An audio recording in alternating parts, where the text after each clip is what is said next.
whenever we can find a way to all get there. And I think you and I should do a, like the thumbnail for our live stream where it's like you and me and we're standing back to back or whatever. We should do a little bit of a Miss Elizabeth Macho Man thumbnail where I'm sitting on your shoulder. I think that would be kind of fun. Oh, I would love that. And I'll wear my wrestling togs. And of course, Mr. Producer, because it's not fancy, it's just basic black. He calls me a jobber for having that kind of haberdashery. But yeah, I guess I better get to a secret gym somewhere and pump some iron. Oh, and speaking of Mr. Producer, we have to play the warning again for some reason. Maybe professional wrestling is triggering, but let's play it right now. Warning, censorship. Warning, censorship. Warning, censorship. Warning. Yes, warning, muscle men and beautiful women. It might be offensive. Are you all feeling sufficiently warned out there? Now, secondarily, my shirt. So my shirt, normally I wear, wrestling shirts or shirts that are from the Rebel News store at rebelnewsstore.com.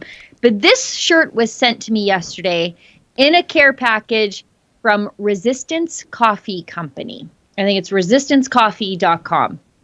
And they're a company out of Weyburn, Saskatchewan, so good prairie company, and they have all these really incredible coffee brand like roasts based on what you like. There's Black Gold, which is a dark roast, and there's a COVID 1984 roast and a Liberal Tears roast. Yeah, this is their little care package that they sent me yesterday, and a couple of t-shirts because I love coffee, I love t-shirts, I love fighting for freedom. Also stickers. You guys know I love stickers. And the thing about Resistance Coffee is that they're kind of conservative and they don't care if you know. And 10% of the funds that from the sale of the coffee go to nonprofits fighting for the civil liberties of Canadians. So the Justice Center, the Liberty Coalition, and FightTheFines.com, which is supported by a registered charity called the Democracy Fund. Well, how do you like that? And it's funny, you say Weyburn, Saskatchewan. When I graduated from the Ryerson School of Journalism back in 1984 and I put out my resume. Gross. It wasn't that bad back then, right? But, that was one of the places I sent a resume to, as well as, and I had to get an atlas to find out where it was, Tutayutuk, Northwest Territories. And they rejected me. I don't think I even got an interview at either one. I was just not Tutayutuk material, Sheila Gunn Reid. And then thankfully, Little St. Paul, Alberta, they said, yeah, we'll give you a job. And so my career begun. But I remember Weyburn as one of the places I put my resume out to. So something good has happened in Weyburn, a right-of-center coffee company. Because, I'll tell you, Sheila, you walk into, in Hogtown at least, these kind of cafes, and they are, caves of leftist progressive ideology. Yeah, woke is a joke. Yeah. And speaking of cafes, you have a very interesting update on the whistle stop, don't you? What happened, Sheila, before we throw to a video? I'll get to what happened at the whistle stop in a second. Justin, I'm just going to let you know that my Skype feed is totally frozen, and I think that's a me problem, not a you problem, but I'm looking at myself with a really dumb look on my face. That's when it froze. Okay, great. He says I'm still coming through fine. We should tell everybody what we're doing here today. With regard to the live stream. The Rebel Daily live stream used to just be on Fridays. Now it's Monday, Tuesday, Wednesday, Thursday, Friday, because there's more news than ever during the pandemic, despite what the CBC would have you believe. They've limited their local news coverage during the pandemic because it's too dangerous. There's more local news than ever. Everything is local during the pandemic because we have this patchwork quilt of regulations. Anyway, I could go on about how much I dislike the CBC forever. But if you're watching right now, you could be watching us on YouTube.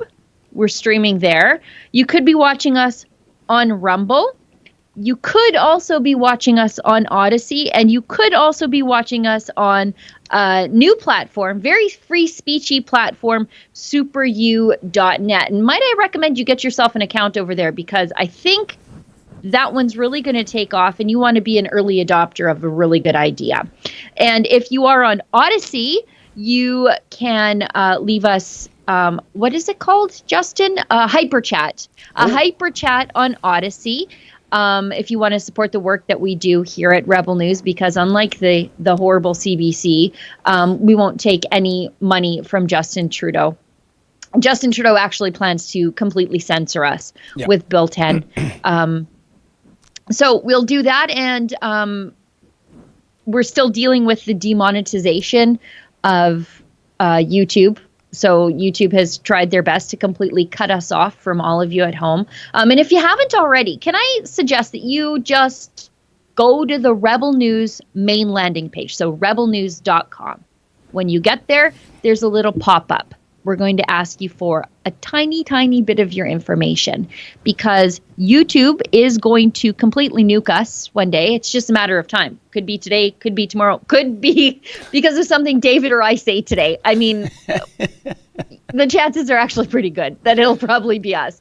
But just leave us a little bit of information there, so that when YouTube completely disappears us from Google internets altogether, we know how to tell you where we've gone, and we can let you know where to find us. Yeah, I forgot about that part where we're telling the ostensible policy reason of what we're trying to do here. But wow, what a smorgasbord. YouTube, Rumble, Odyssey, SuperU, rebelnews.com. And SuperU, according to Mr. Producer, has a live chat. So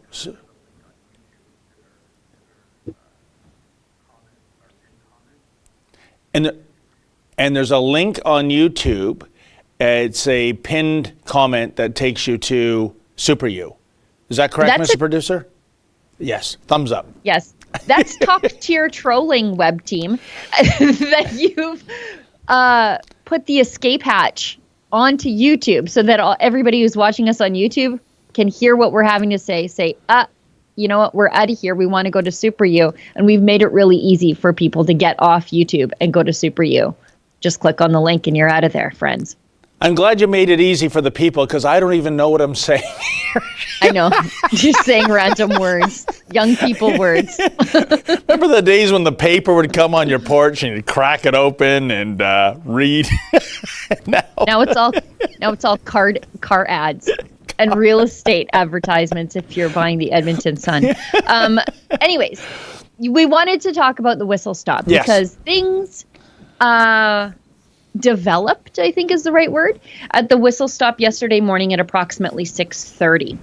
So at approximately 6:30, the RCMP and Alberta Health Services moved in on the little whistle stop cafe to execute a closure notice. Now, they've been issued closure notices all along, and Chris Scott at the whistle stop's like, yeah, just put them with the other ones. I'm not closing.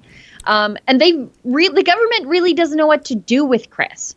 Last week, liquor inspectors and Alberta Health Services showed up and pulled his liquor license. And then the RCMP showed up and confiscated his liquor. So, like, what could have been his personal beer in the fridge at the restaurant, they just came and took it. Wait a second, Sheila, how is that even a thing? First of all, the liquor license, you're at the mercy of the government in pulling it. And that, for many food service establishments, is a death sentence. So we know exactly what's going on here. But the confiscation, have we gone back in time a century to the days of Prohibition or something like that? Like you just said it yourself, that could be his own personal stash of booze. How is that even a thing? Well, it's funny that you say the days of Prohibition, because it's a speakeasy down there now. It's this underground restaurant where they've pulled their liquor license. They've closed the doors now. They've literally, yesterday morning, they came with a chain and cops and put a chain around the door while Chris had his cook in there getting ready for the breakfast rush. So they chained up the doors. They according to Chris, I talked to him yesterday. I was down there all day, actually. They've cut him off from about $70,000 worth of his inventory. So that's not just perishables, though. That's the gas in the pumps. That's the stuff in the convenience store. That's his cigarettes. That's everything.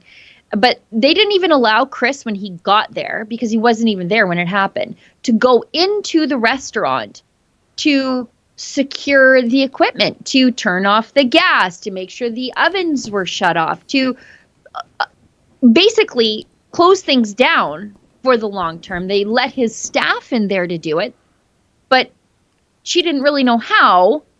They wouldn't let Chris in to do it. They wouldn't let him take his stuff out. And some of his staff actually have some of their own personal things now that are locked in to the restaurant. And there's a secondary problem in all of this. They not only did they close the restaurant, they closed the gas station, they closed the convenience store, and the adjacent campground. Oh. Because Chris has long-term campers there, people who work in the area or whatever. They've closed all of that. I don't know how the campground now is all of a sudden a super spreader event. And convenience stores and gas stations are essential. Yeah. Not only are they essential everywhere, but they are particularly essential in small town Alberta. The closest gas station's 20 kilometers away. They sell baby Tylenol in there. If your kid's got a fever, you can run up to the local corner store, or you can load up your kid and make a 40-kilometer round trip to get baby Tylenol. But that's what the government has done to this small community now. There's collective punishment happening because they can't bring Chris under their thumb. This is outrageous. And in a way, Sheila, the government has done Chris a favor, because when this gets to court, everything you described there, I think this is what the lawyers call abuse of regulatory authority. In other words, when a judge hears the story and asks the question, well, wait a minute, what difference would it make if you gave this gentleman a couple of hours to get his perishables out, to shut down everything properly? Why did it have to be done like that? Why did you have to shut down a convenience store, preventing people from getting medicine for their infants? Why did you have to shut down the gas pumps? Hey, this is absolutely outrageous. And like I said, Sheila, I think it's going to come back to bite the authorities when this gets in front of a judge. Well, the thing about Chris, though, is that he has nerves of steel. Like, sometimes when you're interviewing him, you're like, are you sedated or something? Why are you not so anxious and angry? But he's so calm. He just knows what he's going to do next. And what he's going to do next is whatever it takes. They're just not going to stop him. So when I was there yesterday, he's like, yeah, you know what? Okay, everybody, take the bank card, go into Stettler, which is, 45 minutes away. Wow. You go into Red Deer, you go get some buns, you go get some burgers, you go get some beers, you go get some drinks.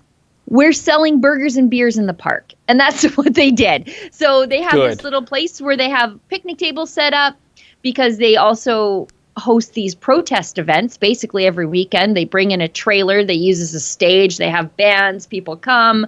It's really fun. And so they used that area yesterday outdoors because they can't get into the building. And they're selling burgers, they're selling freedom, they're having fun, and people just started trickling in all day long to have some burgers and support Chris because he's locked out of his place. That is so beautiful. But the big question, as always, Sheila, when it comes to your neck of the woods, is simply this. What is Premier Kenney thinking? I have no idea.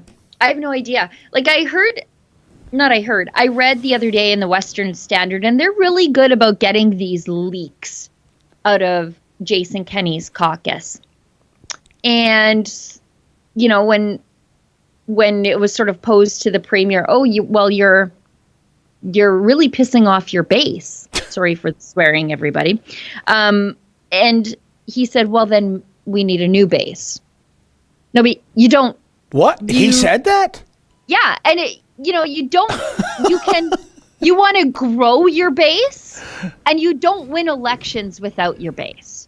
You win elections by bringing in new people and keeping the old ones. You don't win elections by jettisoning the old ones and not listening to them, because they, come election time, those are your door knockers. Those are your donors. Those are the people who are your campaign volunteers. You can rely on those people to get the job done. Jason Kenney just jettisoned them. And I think there's a reason why in Alberta, even when Conservatives lose, they beat the NDP in fundraising. Yeah. They're not beating the NDP in fundraising anymore. Oh my God. Sheila, I can't believe he made that comment. It's akin to Doug Ford calling Ford Nation a bunch of yahoos, and now they call themselves, they use it as a badge of honor, Yahoo Nation. What is incredible, we go back 4 years ago to the infamous Hillary Clinton quote, "a basket full of deplorables." But in defense of Hillary, she was calling Trump supporters the deplorables. In other words, the enemy camp. She wasn't turning her guns on her base. And that's what some of these premiers seem to be doing, whether it's Doug Ford in Ontario or Jason Kenney in Alberta. That is shocking. Why does he need a new base? What was wrong with the old base? You know, the base that elected him and gave him a big majority? How did they go out of fashion in the space of a couple of years, Sheila? I have no idea. I mean, just think about in the past week who Jason Kenney has infuriated. People that he would campaign in their establishments or at their events. The rodeo and farming community. He's basically jettisoned them. The small business community, once again, jettisoned them. And then anybody who's against the lockdowns, he's jettisoned them. The religious right, he's jettisoned them. That's the reliable big blue tent that every Conservative that needs to win in this province can rely on. And if I were his MLAs, I would be thinking, there's got to be an escape hatch for me here somewhere, because I'm going to lose. Yes. Because my premier, my boss, is taking his marching orders from the public sector unions in Edmonton. Oh my. And do you know who is laughing like a rabid hyena right now? It's Rachel Notley. She must be thinking, oh my God, I can't believe this. I'm just going to sit down and shut up and go up the middle again like I did several years ago, in that, which I thought was a once in a generation or multi-generation perfect storm to allow the NDP to somehow get a government in Alberta. But I fear that Premier Kenney, Sheila, is playing with fire, and we can see history repeat itself. And I never would have guessed this. Never. And no. But he's the author of his own fortune, my friend. I don't know why. The coalition that is the United Conservative Party, so the old PCs plus the Wild Rose, it's unraveling right in front of us. Oh. And the last time that coalition unraveled, who walked right up the middle? And that was Rachel Notley. Oh. I mean, there are things that Jason Kenney is doing right now that, I mean, even people who, I guess I'll explain it this way. The rodeo that went ahead in Bowden at Ty Northcott's farm, it was supposed to be held at the Bowden Rodeo Grounds, some place where, you know, rodeo lovers know well. It's small town rodeo community. People are there every single week. Alberta Health Services and the government put pressure on the Bowden Agricultural Society that runs the rodeo grounds to terminate their contract with Ty Northcott and stop the event. So then, which they did because they want to remain an agricultural society. But then Jason Kenney goes on TV, goes on a tirade about the rodeo community in general, and about who and what the rodeo is and what rodeo means. He's telling this, by the way, to Ty Northcott, rodeo legend. Like, that's who he's talking about. He's telling rodeo legend Ty Northcott, stock contractors, Canadian finals rodeos competitors, like world champs. That's who was at this rodeo. Those are the people who are standing up against Jason Kenney. He goes on this several part lecture about how they don't represent the rodeo community. Oh, okay, so a career politician from Edmonton, he knows what the rodeo community is. Anyway, Jason Kenney goes on this tirade. You know who renounces Jason Kenney and demands an retraction? The Bowden and District Agricultural Society. Oh. They said, Jason Kenney, you don't speak for the rodeo community. We canceled this thing because we were left with no choice. But basically, shut your mouth about the rodeo community, because what you're saying doesn't, Jason Kenney's doing his best to divide Ty Northcott and the gang from the rodeo community.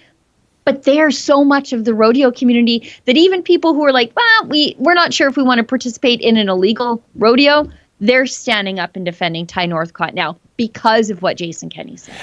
Sheila, correct me if I'm wrong, but, decades ago when I was starting out in journalism in Alberta and covering many, many rodeos all over the northeastern part of the province, I would say, and tell me if I'm wrong, you couldn't get a more pro-conservative crowd than the people that show up to rodeos as spectators, and the people who are involved in rodeos. I'm talking about the cowboys. I'm talking about the stock contractors. This is Jason Kenney country, not Rachel Notley country. Am I right, or did something change in the rodeo landscape? No, nothing changed in the rodeo landscape. Rodeo is the same as it always was. Yeah. Something changed in the UCP landscape. I love rodeo. I go to rodeos all the time when they were allowed. The last rodeo I had been to was November of 2019. And rodeo hasn't changed. Rodeo is still the same. Same people, same stock contractors, family-friendly event. Rodeo is a place where they hold church on Sundays, wherever the rodeo is. They have cowboy church.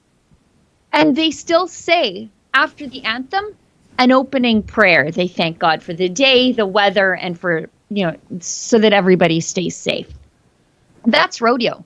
It's not changing. It's overtly Christian, and it's overtly conservative. It just is by nature, by the kind of people who participate in it.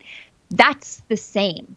Jason Kenney's changed. Did I ever tell you about my first rodeo experience in Alberta, Sheila? It was May 1985 in a place called Smoky Lake, and they talked me into riding a bull, which I later learned was the previous year's bucking bull champion of the province. I lasted 2.5 seconds, and then I rode an ambulance to the local hospital. So that was, I guess, if there's a Christian element to rodeos, that was the Lions versus Christians part of the program. But so much for George Plimpton-style journalism when it comes to rodeo. But I don't hold it against them. I guess I was asking for it for some reason. That would have been the Smoky Lake Stampede, by the way. Oh, is that? And yeah. Oh, something got stampeded that day.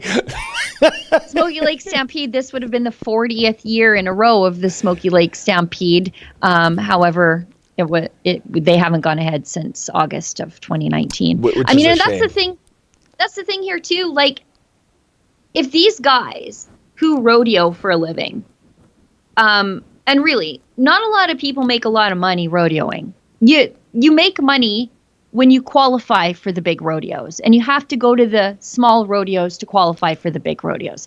That's how it works. You work all summer, abusing your body, gone every single weekend. Yep. To get to the big rodeo, to rodeo in the small ones, to get to the big ones so that you can make some money. Because really, if you're winning along the way, you're just covering your expenses, maybe, and a little bit of beer money. And if the small rodeos don't go ahead, and if they don't and rodeos are a big money generator for small town agricultural societies. So without the rodeo, you've taken a big chunk out of their bottom line.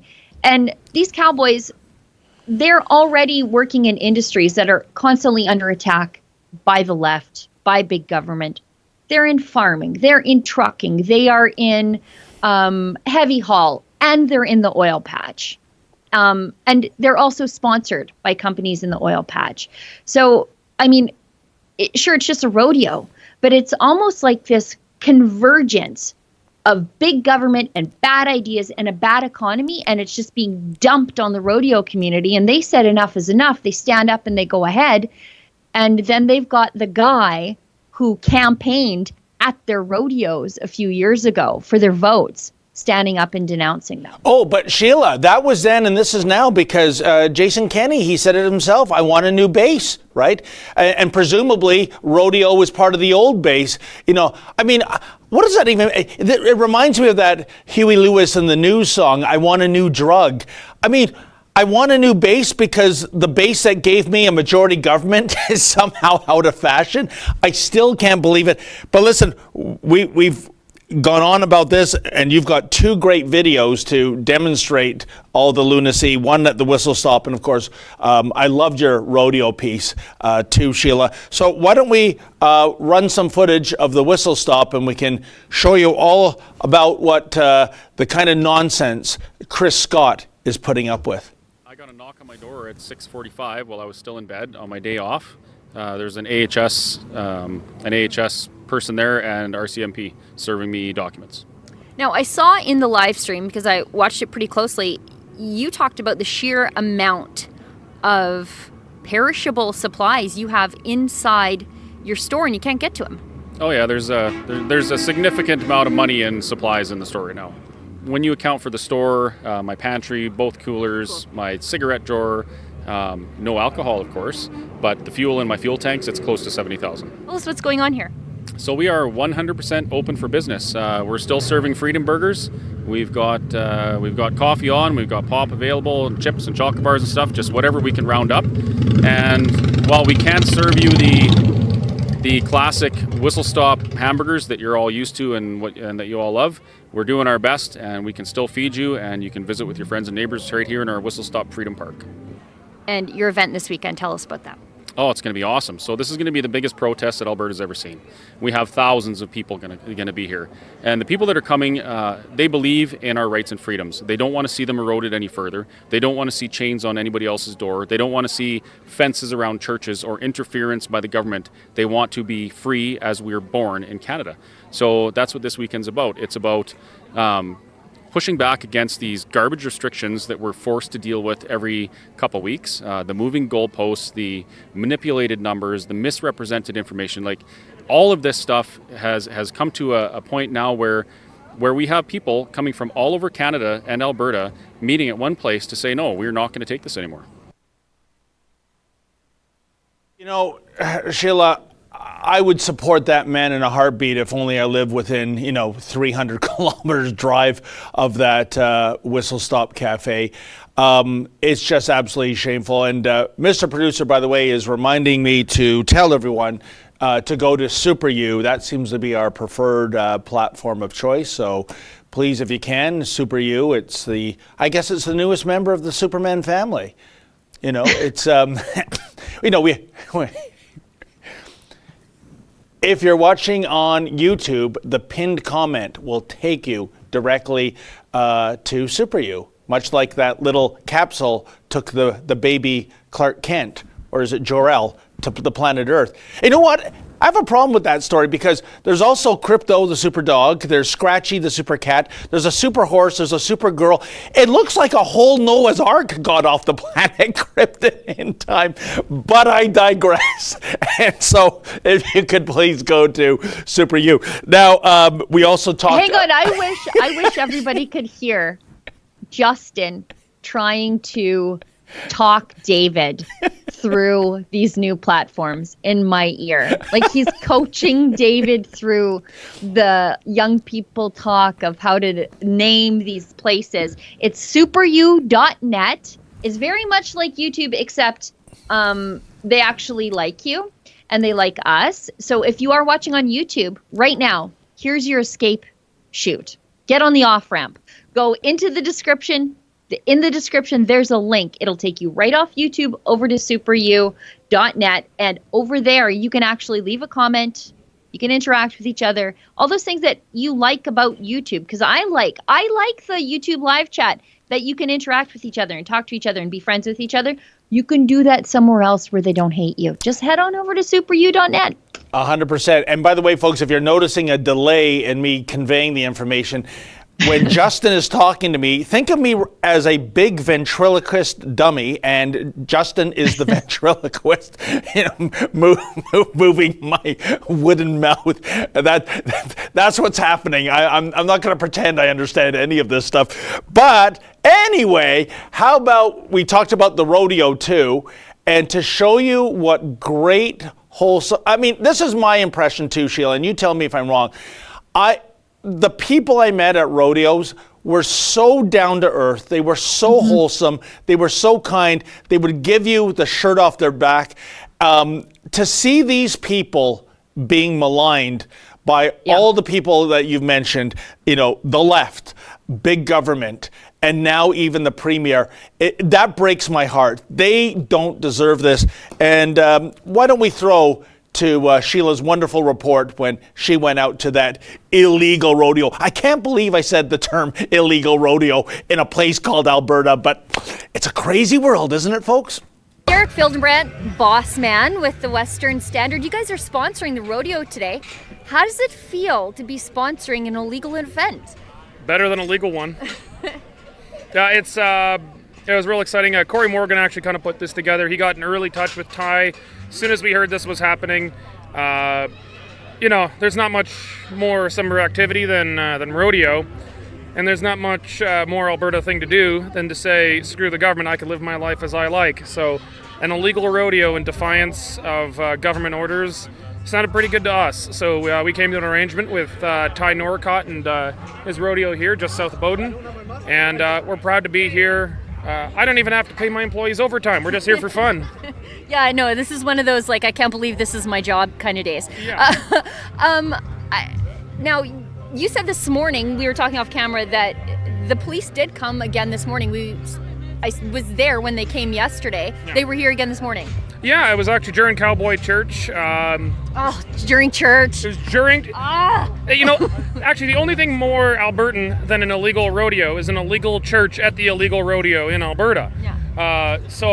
Pastor Coates was not doing the service, but it was still a very nice service nonetheless. So during the service, it was kind of raining. It was actually very cold. But everyone's out there having Sunday worship. And then I spotted out of the corner of my eye, way down to that way, peace officer come onto the property. I kind of told a couple of guys to go find Ty Norcott, the property owner and organizer today. But I went up, stopped the car and asked him to produce a warrant. He said there was no warrant, but it was because it was not they were not here for AHS. They were not here on health orders to shut it down. He was here to execute a search warrant. That's pretty typically Sunday morning rodeo problems. Yeah, yes. I mean, last night was, the rodeo was great, but the evening after the rodeo was particularly special. And so apparently they were here to find a warrant for someone. Ty Norcott came up, asked them to produce the actual warrant and the name. The peace officer just drove around the property for about 5 minutes. Didn't actually go where any of the cowboys are, which at least I think we suspect is what they were looking for. But they just drove around, I think just kind of showed the flag. I don't think they were actually really looking for anyone. Showed the flag, drove off and left. Everything was fine, but they're definitely watching what's happening here, but I think they know it would be probably a bad idea to attempt to break it up. Now, wow, I love those guys, Sheila. And I think it was Sports Illustrated that once used the phrase, the most dangerous 8 seconds in sports to describe bull riding. And, Sheila, I bring that up because could any of these cowboys have possibly imagined going back a year and a half ago or so that the most dangerous thing on those fairgrounds wouldn't be bulls, but would be bureaucrats and police officers and Alberta Health Services minions, because that's the real clear and present danger right now in terms of putting these guys out of business, isn't it? Well, yeah, and I made that point, a similar point in my first video, where it's just like a compilation of me doing something. I can't believe I get paid for it. And what happens in rural, and that was one of the things that people were telling me. They said, you know what, we get why there needs to be certain restrictions on certain things in Edmonton. Yeah. But it's different out here. And those blanket rules should not apply to us. And if those guys were NHL hockey players, millionaire hockey players, someone would find a way for their sport to go forward. But because they moonlight as professional cowboys from their jobs in the oil patch and in farming and, trucking, nobody seems to care about them. But they're as much professional athletes as anybody else. Oh, 100%. And Sheila, the other factor too, unlike NHL hockey that has this exemption where they're playing indoors, is that these rodeos are outdoors, and we know the transmission rate of the Wuhan virus in outdoor settings. I mean, it's not even a rounding error. I mean, it's virtually statistically impossible from what I understand. So why, again, I sorry if I'm being repetitive, an outdoor venue where these people are in the great outdoors, quite literally, watching a rodeo, is a super spreader event, but a Costco, a Walmart, any other big box store, oh, come on in, come on down. Where's this science they keep going on about? Yeah, David, follow the science. 3 weeks ago, Jason Kenney said, oh, we're closing all the indoor dining. Yeah. Restaurant owners, please invest thousands of dollars in tents, apply for permits to expand your patios, buy new furniture, get heaters because it's Alberta and it's like under zero overnight still here. Do all that because that's the only safe way to dine. But then now, just this week, Jason Kenney says, follow the science, that's suddenly unsafe. We're closing all the patios after you've invested all this money. So it was safe 3 weeks ago and now it's not safe. But then they keep telling us the science is sound, follow all the science. Oh, and by the way, the science is settled, no more discussion. And if you try to have this discussion, you're not our base anymore. The party and the ideology of the free and liberal exchange of ideas has jettisoned anybody who disagrees with the official narrative. There's no discussion to be had at all. You can't. Yeah, but isn't the perverse irony, Sheila, that the people making these rules, they too disagree with the official narrative? And I dialed us back to December during the Christmas break when so many of your MLAs were buggering off to Las Vegas and Hawaii.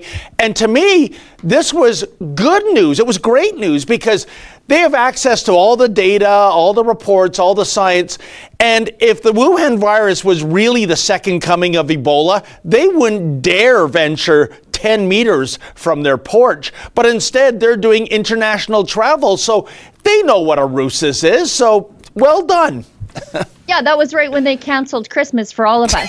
I mean, let's take this into consideration here. In December, they told us, middle of December, all you have to do is cancel Christmas. We don't want you to have anybody from outside of your household in your house. All you have to do is cancel Christmas, sacrifice Christmas, and then it'll be fine. People did. I did not. People did. Yeah. And those restrictions were never rolled back. You still can't have people from outside your household in your house. So Christmas, Easter once again, it's been since December that the government banned family visits. And it's still going on. And people are still, I mean, more and more people are getting off the doomsday cult, right? Like that's like any doomsday cult. The apocalypse never comes. More people are like, you know what? Keep your white pajamas. I'm going to go over here now. You guys can keep wearing your little cult uniform. But at the end, the only people in the doomsday cult are the most radical true believers. Yep. And in this instance, it's the most ardent locker downers, the most ardent mask wearers, the kind of people who will shove you in a grocery store if you don't wear a mask. That's who's going to be left on in the cult, and they are going to be the most radicalized true believers. And that's going to be on the government and the media with this constant fear mongering. They've radicalized people, and it makes it unsafe for people who can't wear a mask for medical reasons or whatever. It's none of my business. But those people are unsafe now in the grocery store because other people have been radicalized by this constant deluge of fear. And you know, Sheila, I just can't believe 2 words you uttered just a few seconds ago. All we have to do is cancel Christmas. Yeah, isn't that great? With Jason Kenney in the role of the Grinch and our very own beloved Sheila Gunn Reid in the role of Cindy Lou Who. No, Christmas is being canceled here. I gotta tell you, the story's not out yet, but people in Alberta who are following along with the lockdown and you know, the characters of the anti-lockdowning movement here in Alberta, they'll know that Glenn Carrott of United We Roll, also the only politician I'll ever endorse, and I don't live in Innisfail, but I hope he becomes the mayor there. He was ticketed for holding an Easter event outside in a parking lot, and the Easter Bunny came, and he got a ticket for that. And so now the Easter Bunny got a ticket? They ticketed the Easter Bunny. Like, it's just ridiculous. Do we have video of that? Please tell me we do. There's video of the event and then video of them turning up at Glenn's house like a week later to give him a ticket for the Easter Bunny. You know what, Sheila? If out in your neck of the woods, if they can give a ticket to a cowboy's horse, I guess they can give a ticket to somebody dressing up as the Easter Bunny, right? Yeah. I was yesterday, I was like, why don't we own the URL www.horselawyer.com? Maybe it's time to bring Transcat out of retirement and see if he'd get a ticket too. Or maybe not. But anyway, switching gears, a great video that just got posted, folks, is our own Drea Humphrey out in British Columbia in a beautiful setting. It was beautifully filmed. But the people she was covering, Sheila, they weren't so beautiful, were they? These were the rank and file folk that make up something called Extinction Rebellion. I've met them here in Toronto. They're not the sharpest pencils in the case, I got to tell you. And it's so funny. You'll see footage of Drea being pushed around. And what I found so appalling, we'll throw to a clip soon, is, you know, Sheila, Drea is black. She's part Indigenous. She's a woman, of course. And on the left, they're all about Black Lives Matter, Indigenous rights, women's liberation. Except if you're a black Indigenous woman on the right side of the political spectrum. In that case, it's get to the back of the ideological bus. It is disgraceful how, and if you notice, it looked to me that most of these are the same typical white leftist progressive liberals that tend to speak for everyone, and they it's only they that seem to be unobservant of the perverse irony going around when you have a white male pushing around a black Indigenous female. And but you've experienced it yourself with that little weasel Dion Buse. Although he's not going by that name anymore. He canceled his name so he could reinvent himself as a peaceful guitar maker. And I speak of when you got punched by this jerk at a women's rally in Edmonton. Yeah, I mean, Drea checks a lot of social justice boxes if her politics were right, but they aren't. Yeah, so, exactly. I mean, then they can shove her. But it's funny to watch all these privileged white people with white-collar jobs, largely in academia. Yep. First of all, advocating for the end of blue-collar jobs for Indigenous people in the oil patch, but also basically writing Drea off. She's no longer black and no longer Indigenous and no longer a woman because she has the politics of somebody who's conservative. They go and say, oh, don't even talk to them. And there's a lot of, in that video, I mean, it's a long video, but it's engaging. It feels really short. But also, as I was watching it, I'm like, you know, there's a lot of talking to a bunch of Marxist weirdos in here, and it's all the same, right? Yeah. But then I thought, no, let's leave this in because I want everybody to see, even after Drea and Matt are shoved around, treated like garbage, written off before they even say a word, they still engage in a respectful manner and they still want to talk to these people. They are absolutely not that which the left says they are.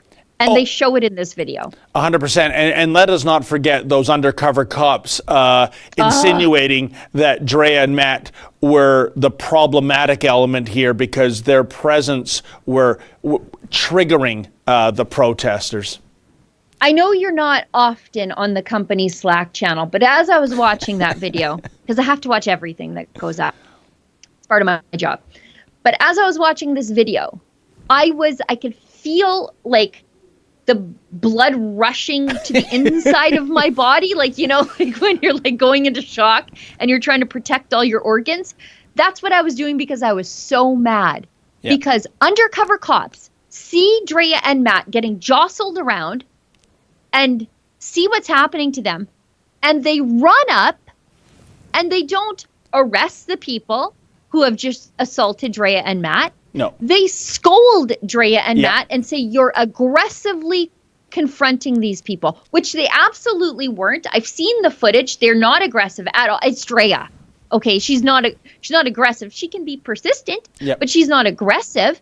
And then they victim blame Drea and Matt. Oh, you were aggressively questioning them. And then they try to stop Drea and Matt from reporting. And then the one undercover goes by and says, well, you were warned.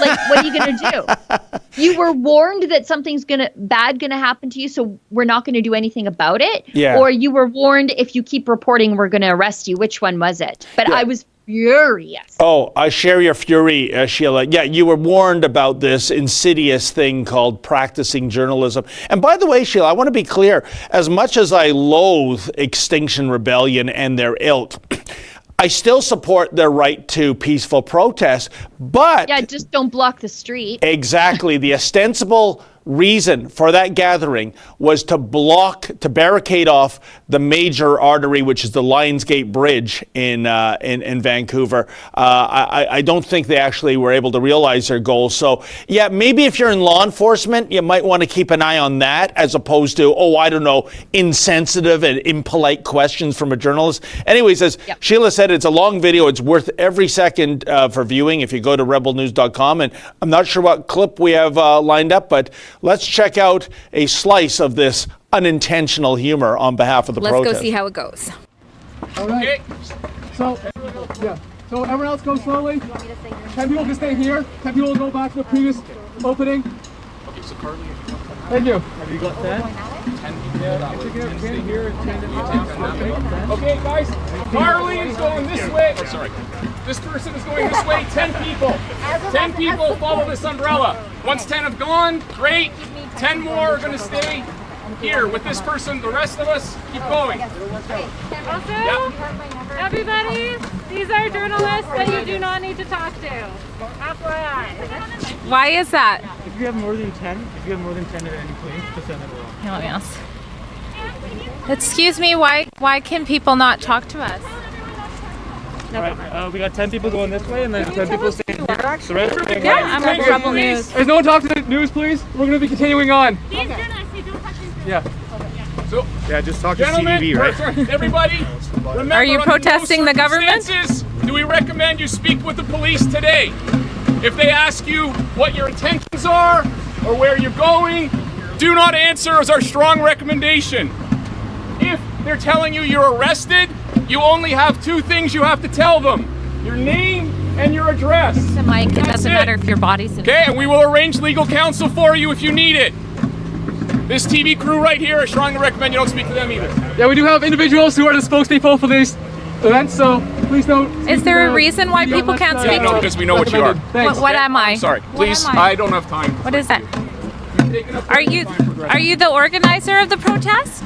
Please don't touch me. Please don't touch me. Thank you. Please stay away from me. Social distancing, right? All right, so we're on the march. The people have been forbidden to chat with us because they know who we are, I guess, but won't tell us who that is. The gentleman in the blue coat appears to be maybe an organizer. He said that it's up to people if they want to be arrested or not. Please don't touch me. Don't touch me. Do not touch me. Social distancing, remember? You guys, YouTube is trying to get rid of us. They've deplatformed us, and we know we're going to be taken off any second. You have to go to rebelnews.com.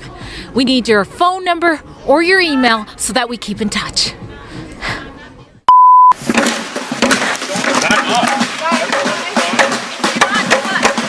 I didn't touch anybody. I stopped walking.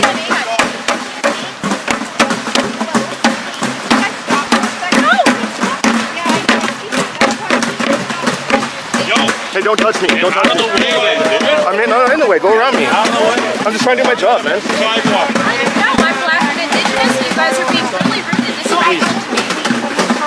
I'm with Rebel News. Yes, I have bodyguards.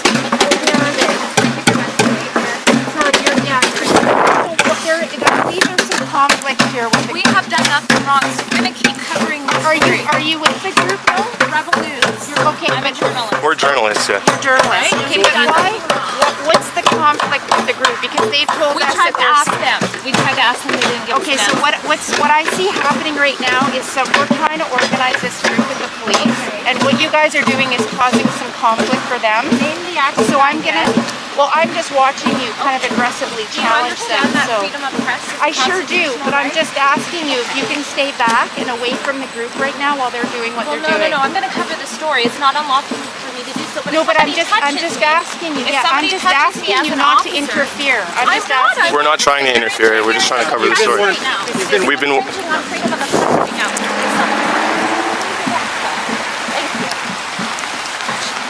So the police don't want us to cover the protest? Is that what's happening? Police are done. Wow, so much to talk about in terms of that little clip. The first thing is, Sheila, when it comes to us practicing journalism, what I'm always astonished by is when we receive violence, and typically it's from the love Trump's hate people of the progressive left. Yeah. And I mean, I'm speaking personally. I've had a bottle whipped off my head in Kingston. I've had dogs sicked on me. I've been punched. I've had a couple of microphones destroyed, taken out of my hand and smashed to bits.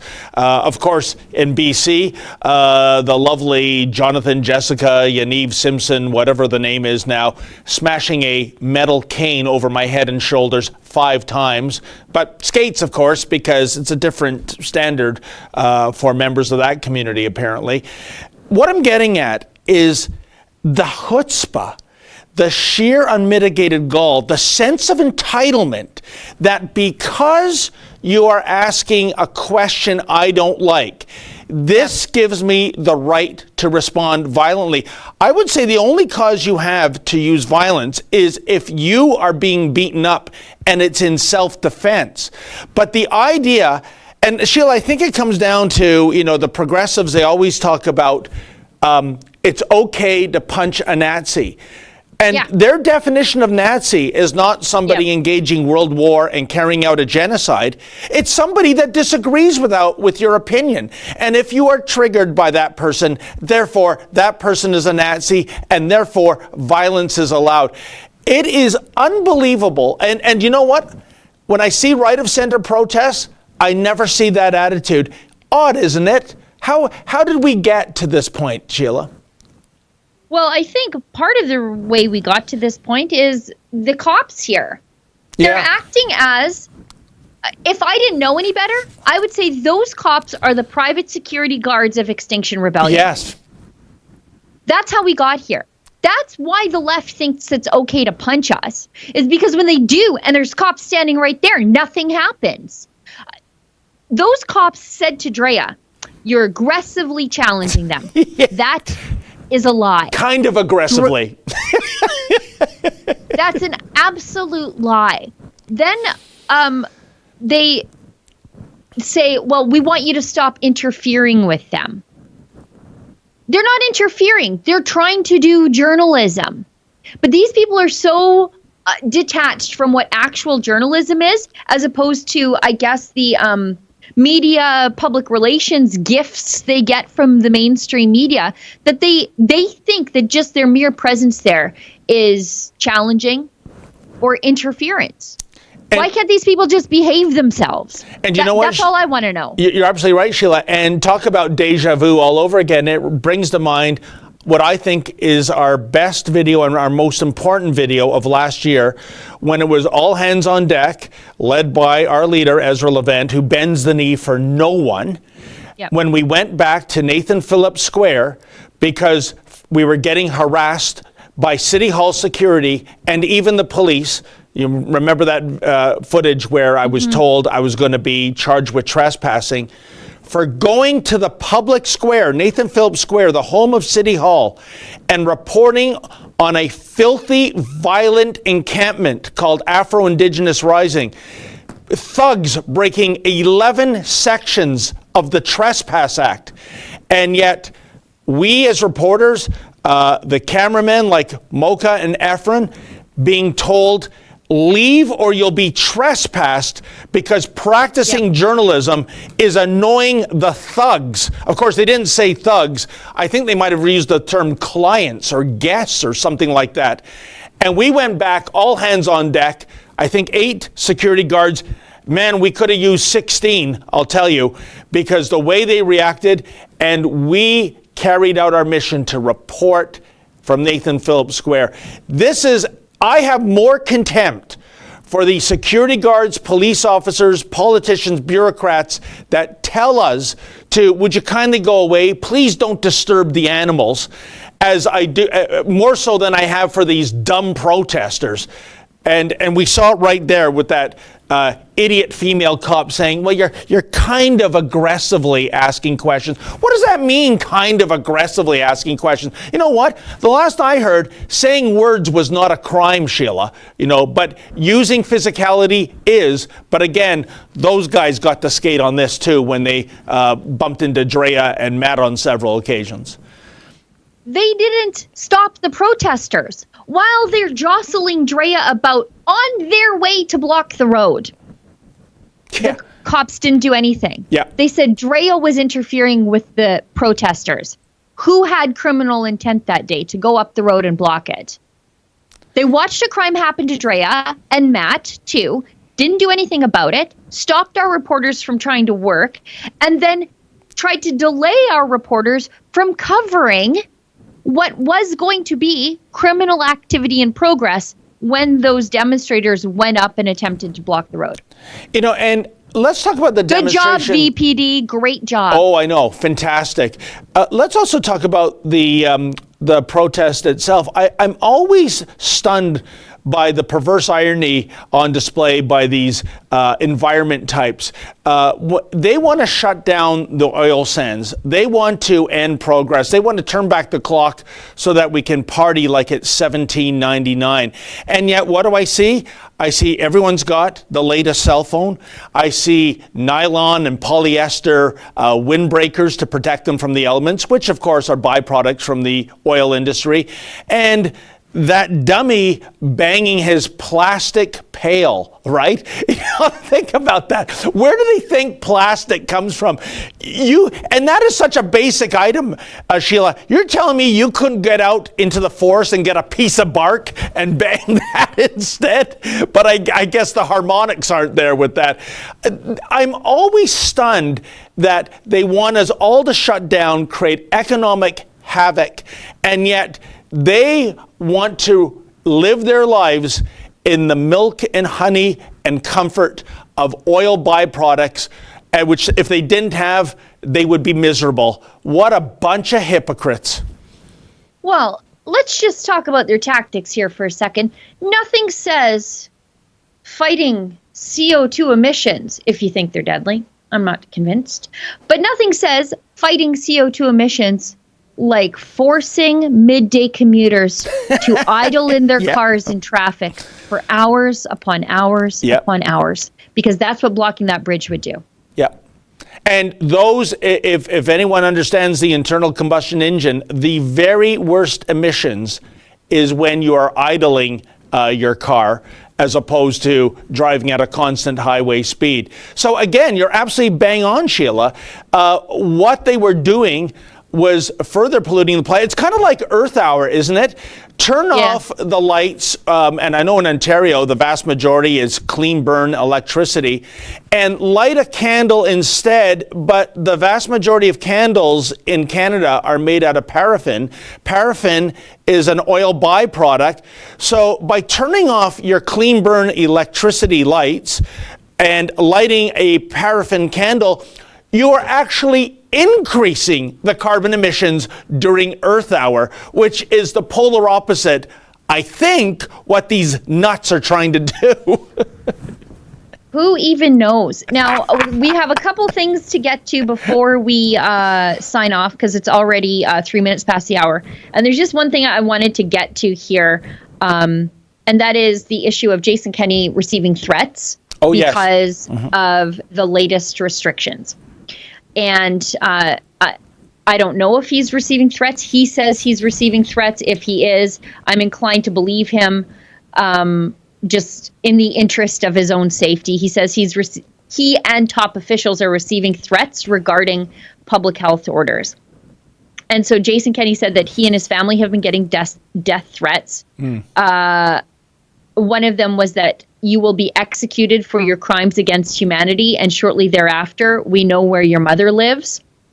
I mean, this is atrocious. Let me tell you, let me just say this.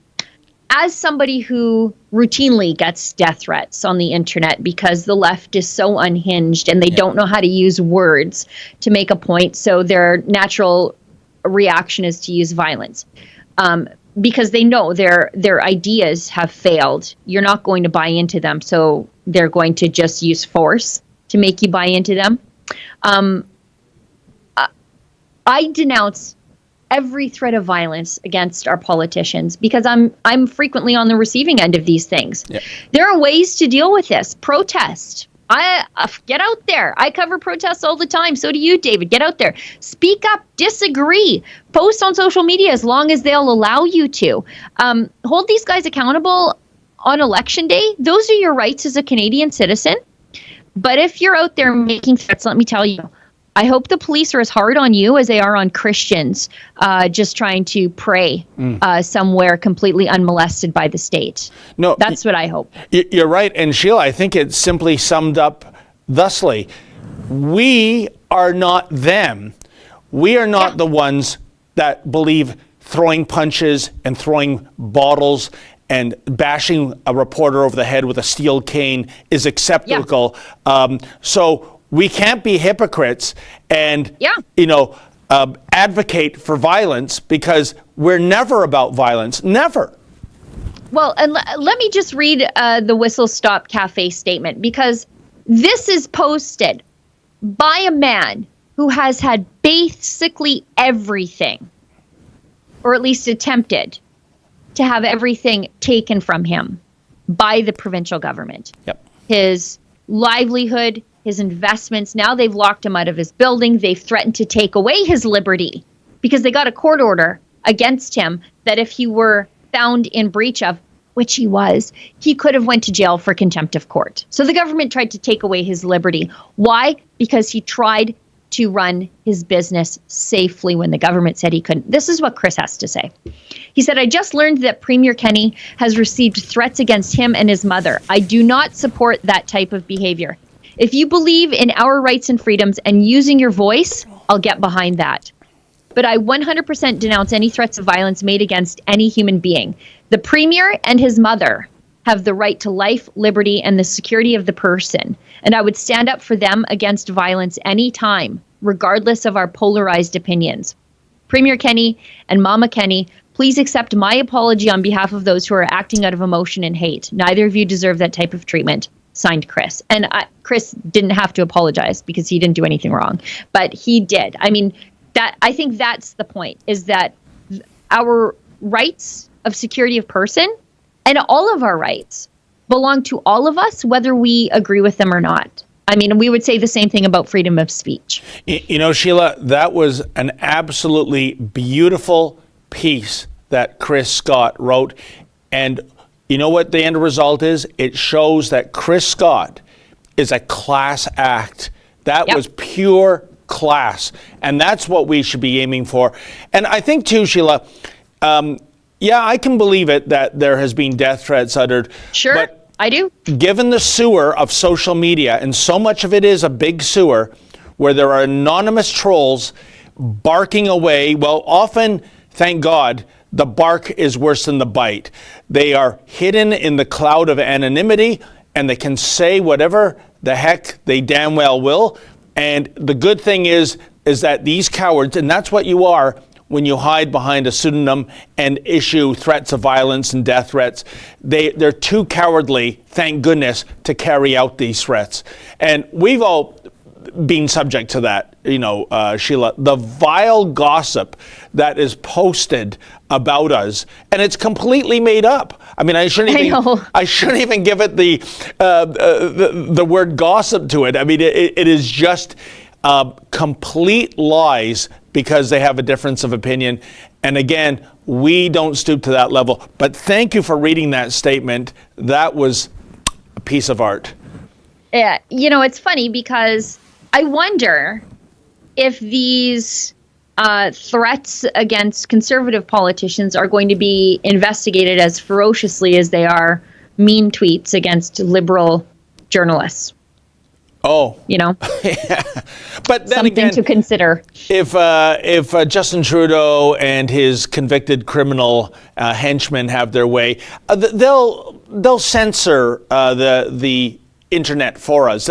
It's kind of like when you check into a hotel, Sheila, and you see that paper seal across the toilet bowl, sanitized for your protection. They'll take care of it for us, right? Hey, Justin, should I read some of these chats that you selected for us, or are we out of time? They're completely random? Okay. And these are all taken from Super U? Okay, so Justin randomly has selected some comments from Super U, superu.net. That's the new platform that we're live streaming on, where you can actually interact, and there's a live chat over there. So Justin has been randomly selecting them, and the only way to get randomly selected, friends, is to post a comment. And I'll read them aloud, and if there's something in here that David or I need to address, maybe we will. Okay. Here we go. Wild Kung Fu. Okay, hang on here. Wild Kung Fu, thanks to Rebel Media and all the amazing work of telling the truth. I wear my hoodie every day. Shout out to Justin. Yeah, totally random, Justin, sure. Anyways, Chris Light says, I listened to you, Sheila, and created an account on here. God bless Rebel News. Thank you. Thank you. Great. Stephen, I like this platform. Wonderful. See, I'm catching a theme here. Chris Light says, there's so much to be hopeful for in Canada. Pastor Coates and Pavlovsky and the Whistle Stop and Rodeo and Rebels. Oh, that's nice. Rye Jax 99 says that he or she just joined superu.net.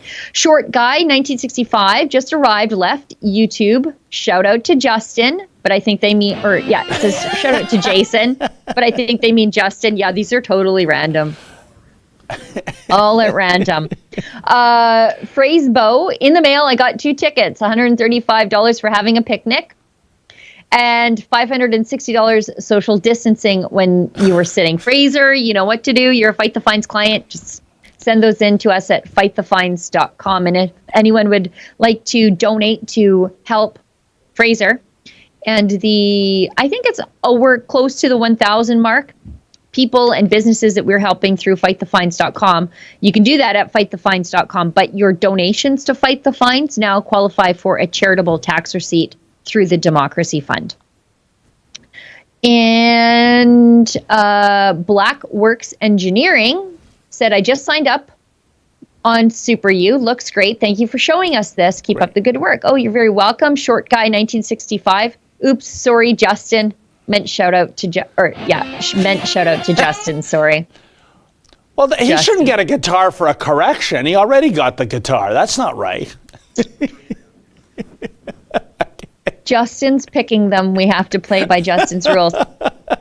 Us Jan says, please update us on Pastor Coates. Okay, I can do a little bit of that. Okay. So, day 2 of trial wrapped up the other day. I guess it would have been Tuesday. And it is adjourned now until May. I think my book is over there. It's the first week of May anyways. And they were doing what was called I think is a blended voir dire. So that is like a mini trial within a trial that deals with issues of evidence. And what they were doing were presenting evidence about for and against whether or not Pastor Coates' charter rights had been violated. And one of the main arguments made by Leighton Gray, the Justice Center for Constitutional Freedom's lawyer who was working with Pastor Coates, was that by giving him bail conditions that would force him to violate his conscience, which is a charter right, you then put him in an untenable choice to either violate his conscience or his right to liberty and security of person, which is another charter violation, because his charter or his bail conditions were that not only could he not hold services in his church that were non-compliant, but he couldn't even set foot on the church property if the church was non-compliant. And those were the keys for him to get out of jail. And so for him, he had to violate his conscience to secure his liberty, and he wasn't able to do that, which meant that they gave him bail conditions he could never comply with. And so that decision, among others, I mean, there was other arguments about the right of association when you are limiting, and the right of assembly, when you're limiting church congregations to 15% of capacity, or now just 15 people as the new conditions are, you are violating their right to assemble and associate, because 85%, or now, anybody above 15, they don't have the right to assemble. Yeah. And the right to freely associate and assemble flows downstream of the rights of conscience and religion, right? Like you have the right to join together with other people exercising their right of religious freedom. That's a congregation. So those arguments were made. The Crown Prosecutor, Karen Thorsrud, insisted that she remain anonymous. Her name was never used once in the 2 days. And she seemed, in my opinion, I'm not a lawyer, but I have tuned into a lot of legal proceedings. She seemed very unprepared for the arguments that the defense was making, which I think bodes well for Pastor Coates.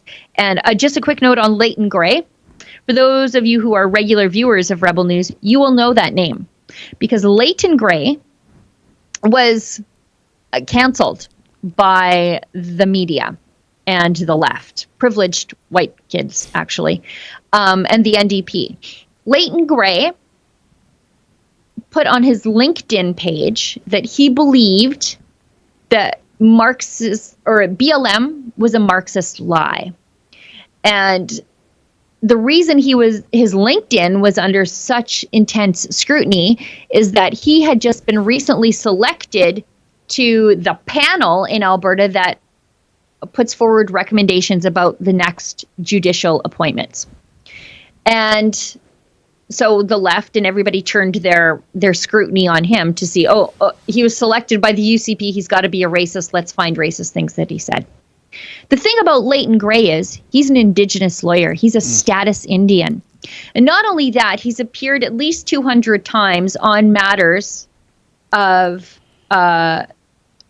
helping Indigenous communities fight the government for their rights. He's involved in a class action lawsuit about Indian day schools in Bonnyville. This is the kind of guy the left canceled. No. And he works every day for Indigenous people, continues to work for them, and he's an Indigenous success story. But because he had the wrong politics, he may as well have been white, as far as the left is concerned. And you forgot one other thing, too, that's very significant, Sheila. He is correct. Black Lives Matter, the organization, is overtly Marxist. Of course they've got Marxist tie. I mean, he stated a factual item and got canceled for it, in addition to all the other reasons. So, I mean, it makes no sense. Yeah, so I mean, everything about the trial over those 2 days, I mean, even the lawyers were a story. The fact that the Crown wanted to remain anonymous, the fact that Leighton Gray is fighting hard for Pastor Coates, which is a pleasant surprise. I mean, just he's such a good lawyer. And then James Kitchen from the Justice Center for Constitutional Freedoms, he's been fighting for Pastor Coates from the very beginning. But at the beginning, he's not wearing a mask in court because he's medically exempt. And so court had to stop, and he had to explain that he's medically exempt, and they're like, are you sure you don't want to wear a mask? And he's like, no, I can't. I'm medically exempt. And then they're like, well, maybe you could appear remotely. And he's like, no, I'm not. I'm going to be right here. And so it was just, I mean. Are they really gotta wait a that month. scared? I mean, are you kidding me? And by the way, what did you say the name of the Crown was again? Karen Thorsrud at KarenThorsrud.com. Okay. Yeah, who wants to remain anonymous. A Karen that wants to remain anonymous. You couldn't write this stuff, folks. I think we're 18 minutes past the hour, so Justin probably wants to wrap up because I know we need the studio for other things that involve actually you, David. But maybe, David, you could close us out. And then, Justin, could you close us out on an ad for the rebelnews.com store? So rebelnewsstore.com, where you can get some amazing T-shirts. So if, David, you want to wrap us up, and then we'll run the ad for the store. 100%. Well, folks, thank you for being so patient with our version of musical chairs, I guess musical social media platforms. We depend on you and your input to us. And as Sheila said, please, if you are in the mood to purchase a little new haberdashery, go to the Rebel News store. We have some awesome merchandise. So on the behalf of super producer Justin and Sheila Gunn Reid, I'm David Menzies signing off. We'll see you again on Tuesday. And in the meantime, stay sane.